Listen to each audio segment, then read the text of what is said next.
With all that out of the way, let's go to today's keynote speaker, Erik Brynjolfsson. Erik has been very visible for many years on the trail of productivity, obviously, but more broadly, economics of information, the role of managerial and organizational capital, and all the measurement challenges around it. Erik is now the Jerry Yang and Akiko Yamazaki Professor and Senior Fellow at Stanford University, where he heads Stanford Digital Economy Lab. He's also a Senior Fellow at the Stanford Institute for Economic Policy Research, and of course known for his many articles and books on issues related to productivity, digital measurement, etc. The Second Machine Age, which he co-authored with Andrew McAfee, is of course one of his bestsellers that is very widely quoted as an optimistic view on the impact of digital in the economy. Today, Erik's talk will be about productivity, AI, and the future of work. Erik, thank you for joining us. I know, and everybody should realize that it's 5 a.m. where you are, so you should be admired for actually being prepared to get up that early, which was actually due to a mistake on my side, for which I apologize publicly here. Thank you for joining. At least I've given you a very long day that I hope will be very beneficial. And we'll start with you. You will have about 25 minutes to speak, I guess, and then we'll have about 20 minutes for Q&A. And feel free to put in questions, Erik, in the chat box while he's talking. Erik, the floor is yours. Thank you so much, Bart. It's absolutely a pleasure to be here, and I'm happy to get up early to have a chance to interact with all of you. I'm very much looking forward to your questions and comments in our discussion. But I'll set the stage with a little background on some of the work we've been doing, first at MIT and now here at Stanford, where I'm sitting today early in the morning at the Stanford Digital Economy Lab.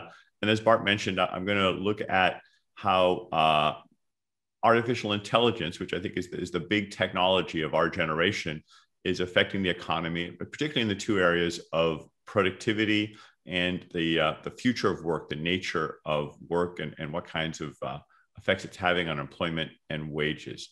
So let me just share the screen here and we can get started. Go.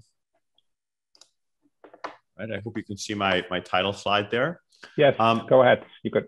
Yeah. So let me just start with a little bit of background on, I've been here at Stanford, and it's just been fascinating to spend some time, even more time with some of the AI researchers. My office is, I have an office in the Gates building, as well as one in the Department of Economics. And over there, they're doing some remarkable things. For instance, you may be familiar with what the progress that's happened in image recognition. When I first started writing about this in the Second Machine Age and other things, recognizing images was not something machines could do very well, but now machines can do it extremely well, in fact, better than humans. Here's a data set called ImageNet. It has about 14 million images that my now Stanford colleague Fei Li put together. And each of them were painstakingly labeled. And there's been a series of contests over the past decade to see how well humans and machines could label them. And what you see is just remarkable progress with the blue line here in the ability of machines to label and recognize these images from really not very good at all in 2010. And then there's a steep increase. Jeff Hinton and his colleagues introduced deep learning techniques in 2012, and suddenly the machines got much better. Now everyone's using these deep learning techniques. These are deep neural nets, multi-layer neural networks. And they are just, phenomenally better at recognizing things, to the point now where they can do a better job than humans can. I mean, frankly, I'm not always sure I know the difference between a gazelle or an antelope or different breeds of dog. But the machines have learned these abilities quite well. And so when a machine gets to be able to do a task better than a human, as an economist, you see almost a phase transition as entrepreneurs and managers switch from one kind of input to a different kind of input that's better, higher quality, lower cost for doing that particular task. And this is something we're beginning to see in many, many areas. I want to be clear that image recognition machines are not better in all categories of image recognition. You see it in self-driving cars, there's still progress to be made, for instance. But on ImageNet and perhaps importantly on other areas like radiology, machines have gotten much, much better. And it's not just in image recognition. We're also seeing this in just a wide variety of areas. And essentially, there's a gold rush going on right now as companies are trying to apply these technologies in many different applications. And I'm sure every person sitting here now in your organization, there are dozens of opportunities for machine learning, for deep learning in particular, to be able to solve problems as well or better than humans in a way they couldn't have 5 or 10 years ago. What you're looking for, and Andy and I described this in our HBR article, is a place where there's a lot of data on the inputs and a lot of data on the outputs. And then you let the machine figure out the mapping from the inputs to the outputs. And the key is having enough digitally stored data. And if you have those simple criteria, there's a very good chance that deep learning techniques is going to be able to make some progress on it. Tom Mitchell and I, I'll talk a little bit later, went into more detail on some of the criteria, but whether it's in speech recognition or fraud detection or face recognition or many other areas, we're seeing rapid progress on this kind of using this kind of labeled data. In the past few years, there's just been stunning increases in investment. I'm happy to see that the biggest category last year was actually in drug discovery and molecular and cancer research. Part of that was driven by the pandemic and the progress we had in identifying new vaccines.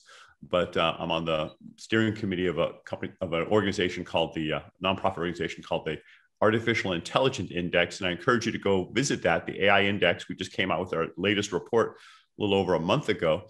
And we document progress in many different categories of technical advances, but also, as this chart shows, some of the increases in investment, 4.5 times more investment in drug discovery and related fields. And most of the other areas also saw very sharp increases in investment. Now, as I said, I'm going to talk about two main things today, the productivity paradox, the implications of what I just showed you with the technology. I could spend more time on the technology and happy to take questions about that, but let me focus on some of the economics and also the transformation of work. So the first question is something that I've seems like a recurring theme in some of my work, which is I'm often impressed with the technology. I clearly am impressed with artificial intelligence, but I'm often disappointed with how it's translating into productivity. And we're not seeing a productivity boom. And this audience probably knows the facts that, in the United States, productivity growth was about 2.8% up through 2004. And it's been less than half as fast in the past 10, 15 years, only 1.3% per year. And it's not just in the United States. The work I did with Chad Severson and Daniel Rock shows that in 29 of 30 countries, we've had very similar kinds of slowdowns. If you're wondering, Greece didn't go the same way, but it has a whole lot of other unique characteristics. So this is a paradox, a puzzle, because wonderful technologies, but you would think it would translate into better productivity, but it doesn't. So there are a number of hypotheses. We put forward several of them, but let me focus on two in particular. The first one is that there's a measurement problem, that in fact, we are getting a lot of benefits from these technologies, but the way we measure GDP and productivity doesn't capture it. And you can see that just look at the kinds of goods and services we have. Right now, we're on Zoom. When you pick up a phone, you use your mobile phone. It has dozens, if not hundreds or thousands of free apps that you're using. These things aren't paid for. Wikipedia is far, far better than Encyclopedia Britannica, orders of magnitude more information, more up to date, and actually about as accurate. I could go on with the other examples. So I don't think there's any doubt. If you just measure the time spent, for instance, which I've done, you see enormous increases in consumption of these digital goods and then develop more value from them. But how is that shown up in GDP? Well, our existing measures only count things as to a first approximation that are bought and sold, with some exceptions. So if something is available for free, it generally counts zero or very little in our GDP statistics. And you see this, for instance, in the information sectors. That's one of the important categories that includes all the digital goods that I'm showing the logos of here. Also includes movies, books, television. And you go back in the early 1980s, and you see here it was about 4.7, a little less than 5% of GDP. It bounces around up and down a bit. But recently, it's once again just around 4 or 5%. So it's almost as if the entire information revolution didn't occur if you were to look only at GDP. Now, of course, we know that's not true, that in fact, there's been enormous benefits from it, but it's just a fact that GDP was never designed to measure consumer surplus or consumption value. Instead, it captures the production side of the economy. And that's a very different thing. Along with Avi Collis and Felix Eggers and a number of other researchers, we've begun to develop a new set of metrics that are based around the consumer surplus or the benefits of the economy as opposed to the money spent on it. And we're now able to do much better consumer surplus measures through massive online choice experiments than was possible just a few years ago. And this allows us to introduce this new metric, GDPB, which, as you see here, is positioned on a frontier sort of between the traditional macroeconomic indicators like GDP and productivity that's just describing, and another set of indicators that can also be very useful, which like happiness and life satisfaction, which tend to be very coarse, perhaps on a 1 to 10 scale. And so GDP in some ways gets the benefits of being much more fine-grained, but it also captures more of the benefit side as opposed to the cost side of the economy. And I don't want to argue that one or the other is the one true measure. I want to instead argue that we need a dashboard of multiple different metrics, and GDP should be added to that suite. And there are a number of papers that go into more detail on this. But let me just leave that at that. We can talk more about measurement during the discussion, because the second explanation I think is actually even more important than mismeasurement. And that is the need for restructuring, reinvention of the economy to take advantage of these powerful general purpose technologies like AI that rarely, if ever, can you just buy the technology and be done with it. In fact, in really 20 years worth of research, I've identified with different co-authors that the organizational and human capital investments that are needed to take advantage of almost any major digital technology are about an order of magnitude, 9 or 10 times bigger than the technology investments directly. It's literally like a hidden iceberg of investment that we often don't count and don't measure.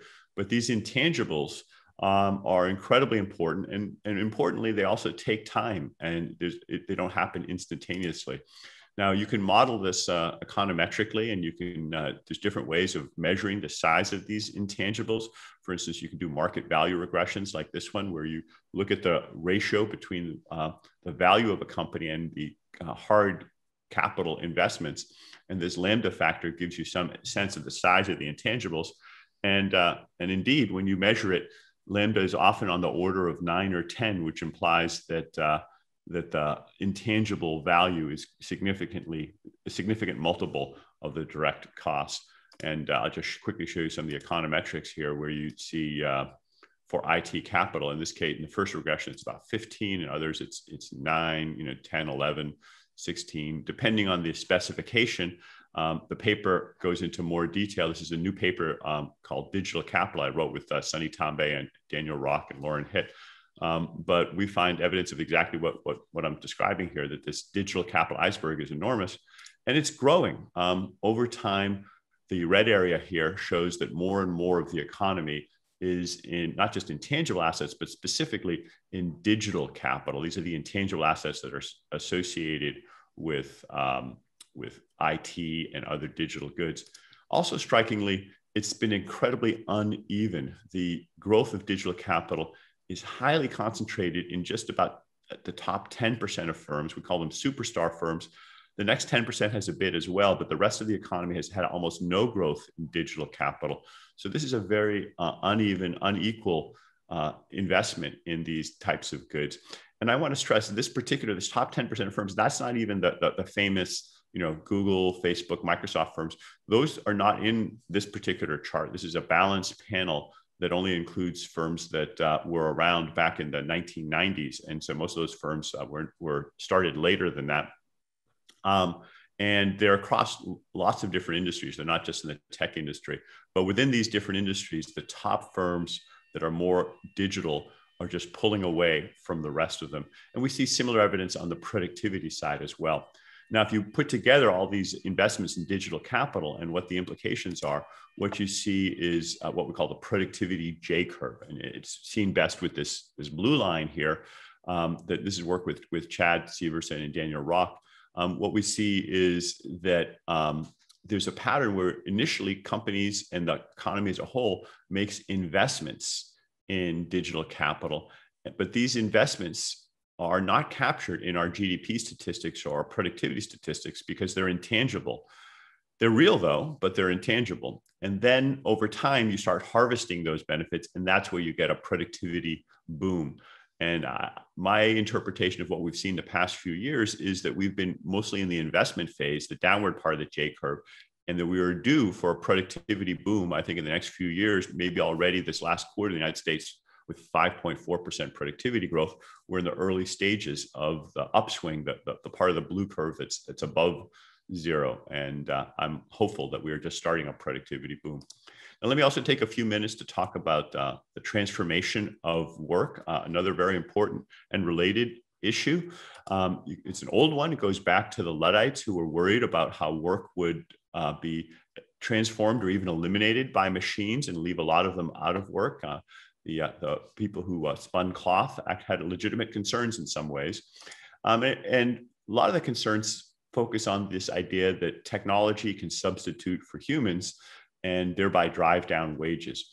But in work with Tom Mitchell, we look more broadly at what technology does. And if you think a bit about it, the first thing maybe I think about, and a lot of people think about, is substitution.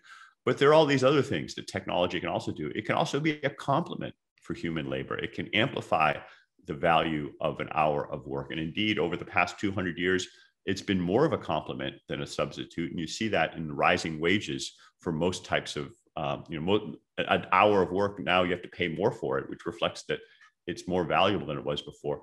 There can also be effects on demand elasticity, income elasticity, supply elasticity, and reinvention of work. All of these can have very different effects on the demand for labor and wages than just the substitution effect. And it's important to bear them in mind. Now, we went and looked more specifically at how artificial intelligence and machine learning was affecting work in the economy. And what we did was we used ONET to describe about 18,000 occupation-specific tasks. Of the 950 occupations, each of them has about 20 to 30 distinct tasks. And we looked at every single one of them using what we call a suitability for machine learning rubric that we developed.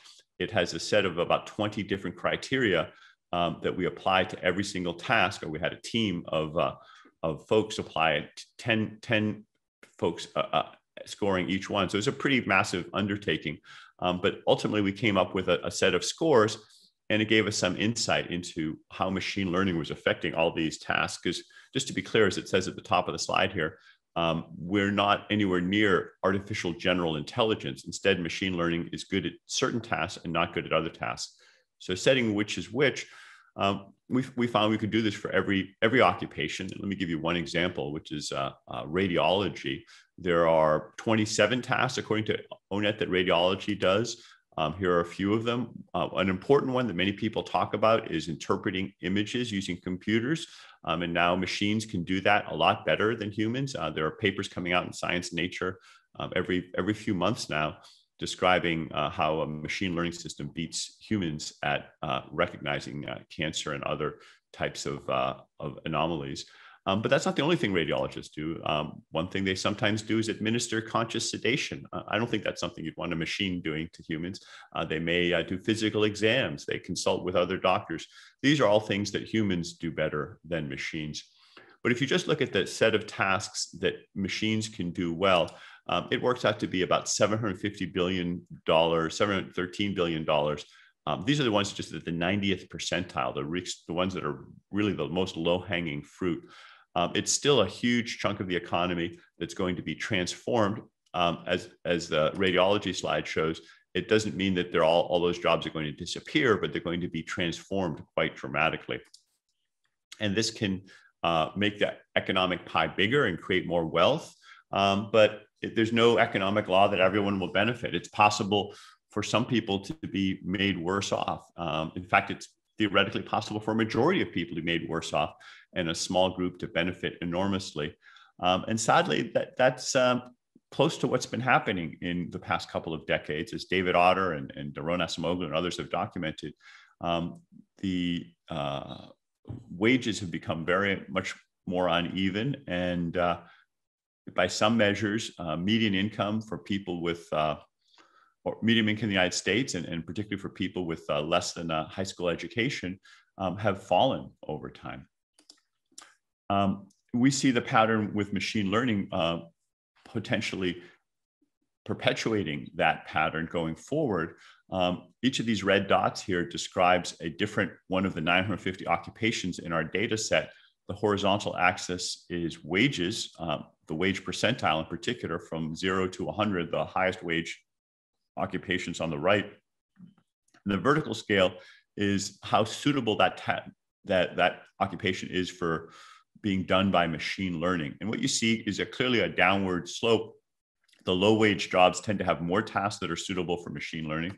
For instance, cashiers, we've all been seen cashiers where machines can now recognize not just barcodes, but also the difference between apples and bananas, and even bananas, or even maybe oranges and lemons. But it's not just low wage jobs. We also see some jobs over on the right here that, like, for instance, pilots, an occupation that has relatively high wages, but also has a relatively high number of tasks that are suitable for machine learning. So it's also somewhat vulnerable. I know you guys are all wondering right now, what about me?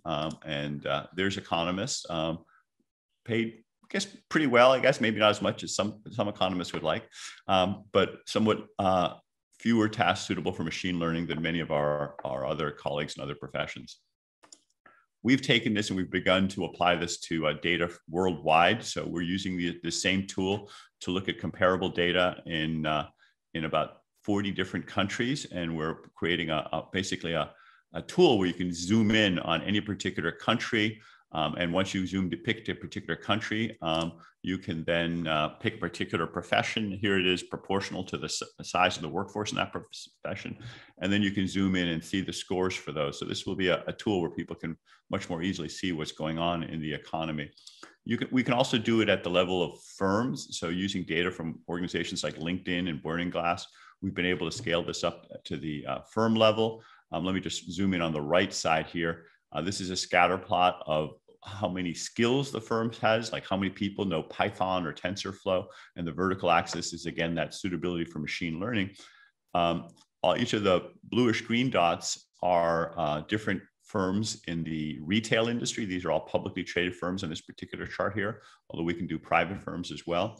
And you see, for instance, Walmart is kind of above most of them in terms of skills, also above most of them in terms of having opportunities or dangers, maybe, where their tasks can be done by machine learning. So this chart would predict that Walmart is likely to have significant transformation in the next few years due to machine learning.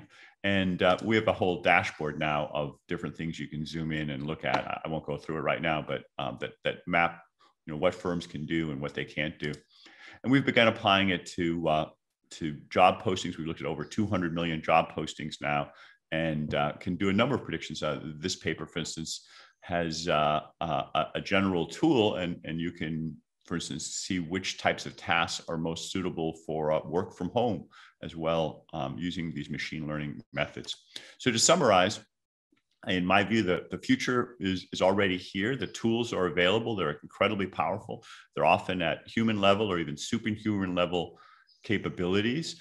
Not just for machine learning, but we didn't talk about it too much, but for remote work and other areas.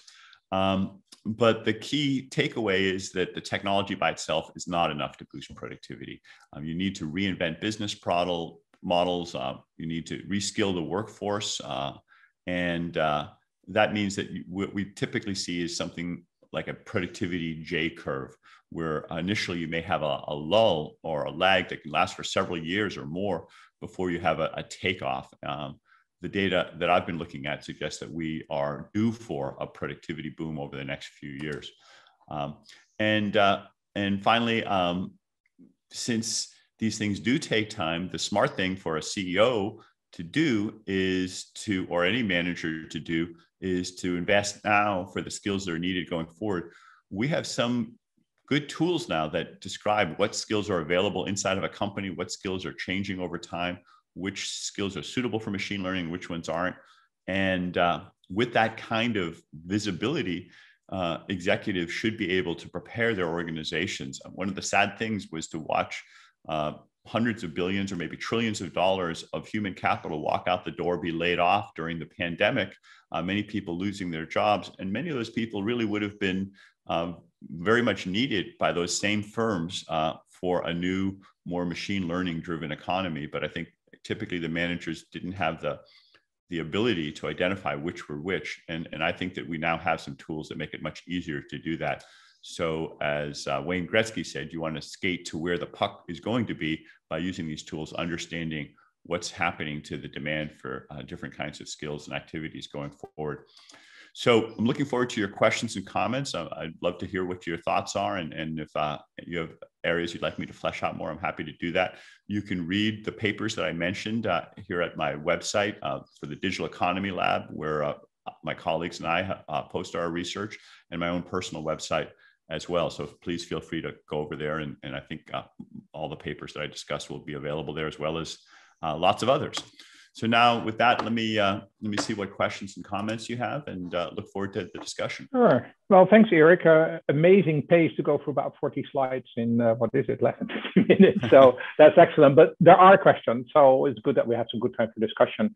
Maybe we should actually, it's taking a little bit top to down here in the list. Two questions are measurement related. So let's get into that right away. Chris Wars is asking, to what extent is this measurement problem different from the introduction of the telephone in previous times, and the issues that we had figuring out what that contribution to productivity was.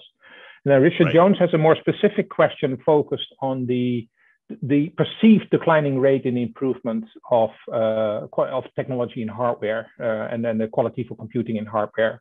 So somewhat longer. He motivates the question somewhat more in his question, but maybe you can go into these two measurements. Sure. Let me address both of those.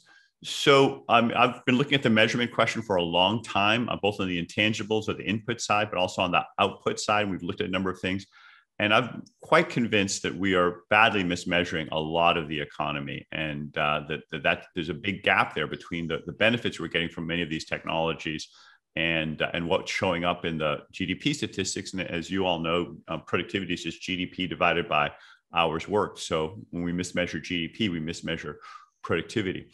However, I've listened to my smart colleagues like Bob Gordon and Chad Severson. I've debated them in different contexts, and I've learned something from them.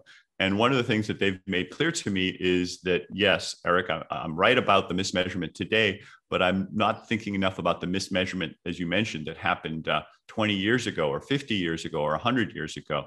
Penicillin was a pretty amazing invention, and so were radio and television and many other things that didn't show up in the GDP statistics at the way that they commensurate with the value that they created.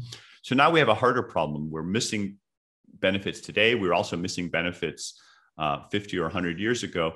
Which one is bigger? That's not a slam dunk. It's not as easy, and I can't just point to the current data and say, problem solved. Personally, I do think that the digital economy is growing and that the mismeasurement problem is getting worse and worse. But I have to admit that it's not something you can just read off the data the way I hoped you would be able to.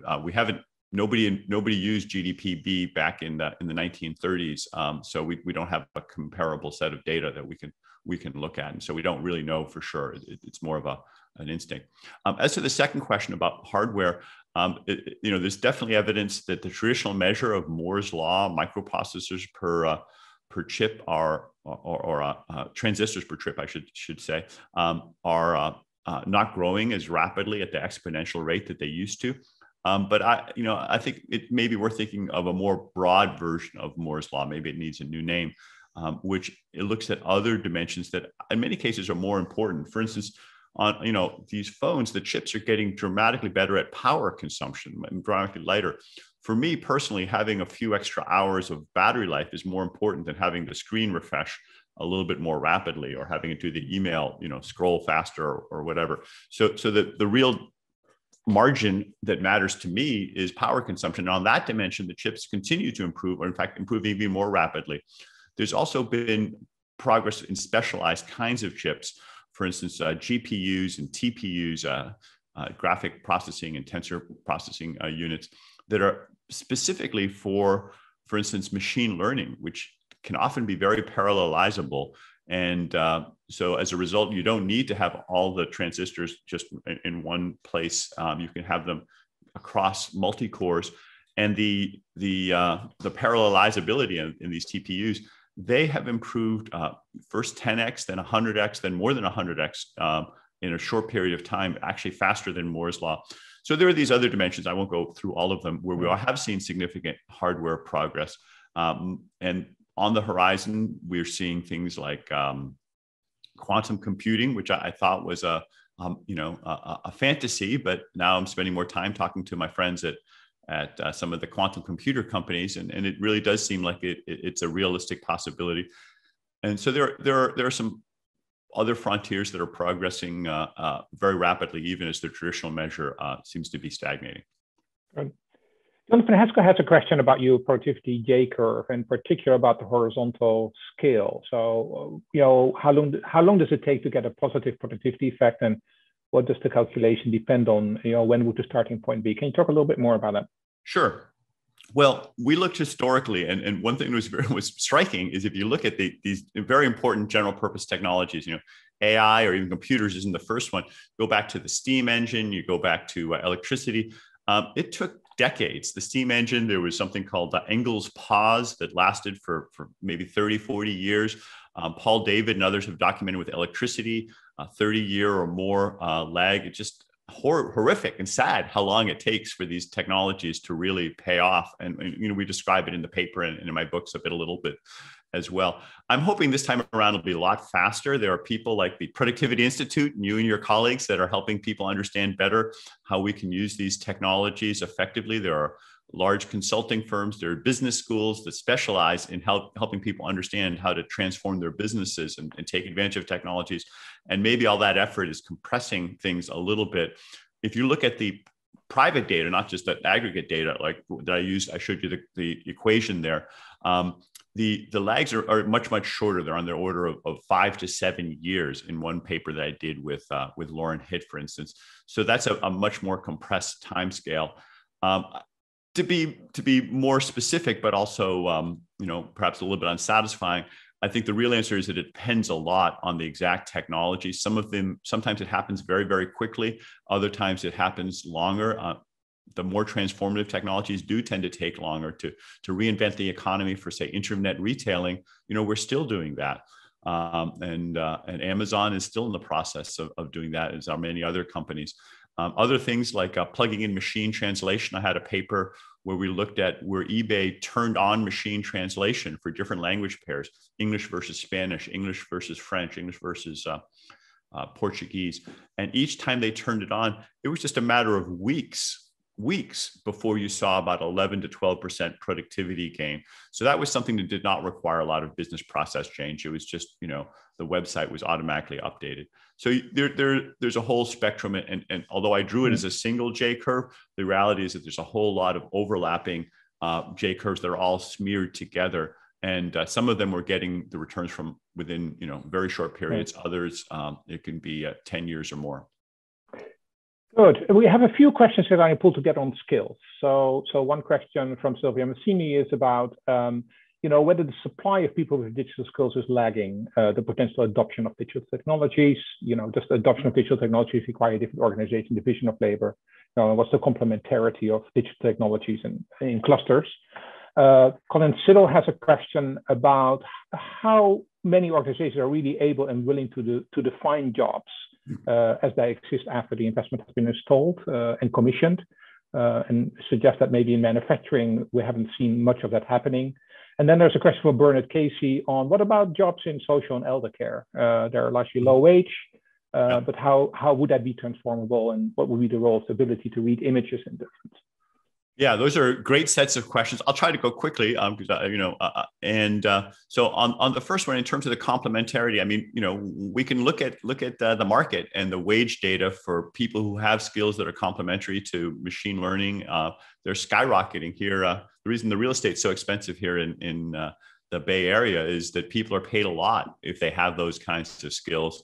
And so there's just huge demand for them and not enough supply for them. And as the technology makes more and more opportunities available, I showed you a chart there with the many, many opportunities. There's a rush to try to have people develop them. And I had dinner the other night with Bindu Reddy, who's got a company developing these tools. And she can't keep up with the demand for people who have those kinds of skills. And you know, then there's a unfortunate fact that many of the professors who teach these skills, not me, but some of the other ones, you know, they're being lured into industry as well. So we're sort of eating our seed corn and making it harder to develop more of the skills.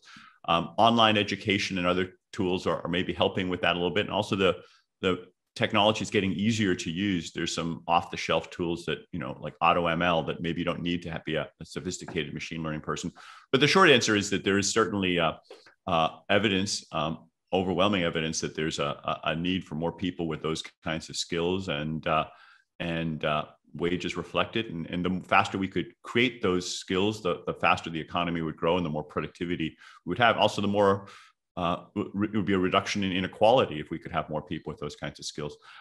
There's a question sort of at the other end of the wage scale about home care and child care and other areas.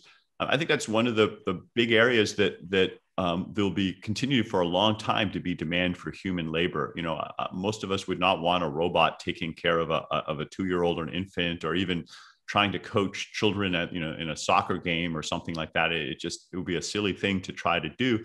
And human interaction, relationships, emotional connections, these are areas where humans have a big advantage. And I think even more, people often talk about skill bias, technical change, and the demand for high skill. I think an even bigger category are these emotional and relationship types of skills. Emotional intelligence, EQ, is probably a more important or more robust area that will resist automation longer than some of the intellectual areas like doctors and lawyers. And there are, of course, you know, need for hundreds of millions or billions of people in those categories. When I look out around, I see a lot of need for healthcare and childcare. So the demand will continue to be there. It's also something that doesn't require a lot of specialized training, so the supply is there as well, and that's the reason the wages are still fairly low. But part of that's also a choice by our society, how much we want to reward people who are doing those things. And I'm hoping as we create more wealth through the technology in other areas, we can reward caregivers and people doing health in other areas more commensurate with their contributions. Good. Great. So we have about 2 minutes left. I want to pose 2 final questions to you. One is by the one that just came in by John Vernald on your 2020 paper. Summarizes census data, finds that only 3% of firms have adopted any machine learning technology. Right. And for most businesses, it's very intensive to figure out how to apply ML and other AI technologies. Yep. So does this suggest that productivity labs might be particularly long? And then the question somewhat tied to that is Diane Coyle's question on the long tail. And this is a particularly big problem in the UK, where we have a very long tail of less productive firms. And that's a nice question to perhaps wrap up with. Yeah. You know, what are the prospects for firms in that long tail to close the gap if the productivity? Well, the question from Diane Coyle and the question from John Fernald kind of relate to each other. I see a related one from John Haskell, I think. This has been very uneven diffusion, and you know, I'm surrounded by companies that are doing amazing things with AI, and you hear about them a lot in the newspapers. But of course, that's not a representative sample or anything close to it. So it's good to be able to work with the U.S. Census and ask every, you know, representative sample, 850,000 firms, what they were actually doing. And most firms really do almost nothing with machine learning. I mean, think about, you know, the pizza joint down the street, or the small manufacturer, or the hairdresser. You know, of course, they're not doing anything with machine learning. And they probably shouldn't be at this stage. So it is a very small percentage of companies that are leading the frontier, even in areas like manufacturing, where there's some opportunities, or in finance, or in retailing. And as John Fernald asked, I think this suggests that we've just begun to scratch the surface on the potential of these technologies. And it's not just the reorganization of work that I described, but it's also the literal diffusion of the technologies themselves that will take some time.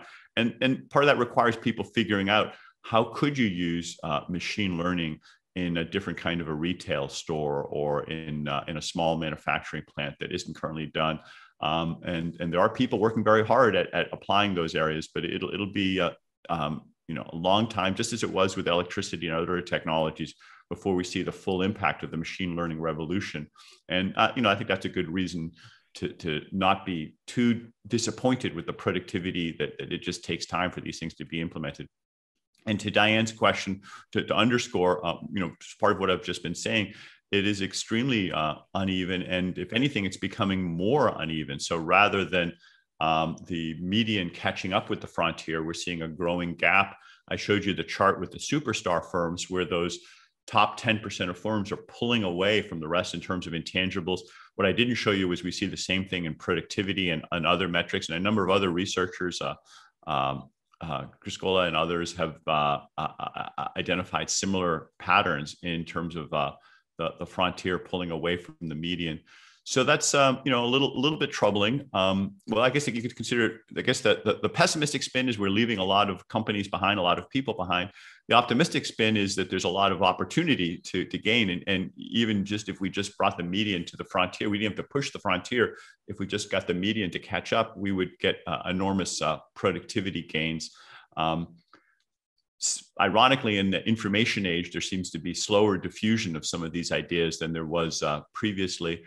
Perhaps because they're complicated and difficult to just codify into a piece of hardware or software, but they requires some human intelligence, and that just takes longer to diffuse. I guess they all have to skate where the puck will be, right? So that's right. They have to learn how to skate where the puck is going to be, and yeah, I think there's still a lot of role for human intelligence. I mean, we talked about, the machine learning folks, we talked about the caregivers, some of the most important ones are the entrepreneurs and scientists who are doing creative work to figure out how to solve these problems. And for now, and I think for many, many decades, that's going to be a relative advantage of humans over machines. Well, Erik, thanks for leading us off on what I think overall is a pretty positive story. Also, some challenges or opportunities, whatever way you want to look at it. So, thanks again for getting up so early. At least you were fresh and everything came out very sharp. So, thanks a lot for joining us. You're happy to stay on a little bit, and hope that we can catch up soon again. Thank you for joining us. Thank you so much, Bart. I appreciate the questions. I'm sorry I didn't get to all of them, but it was great to have a chance to interact with this amazing group you've assembled. Thank you.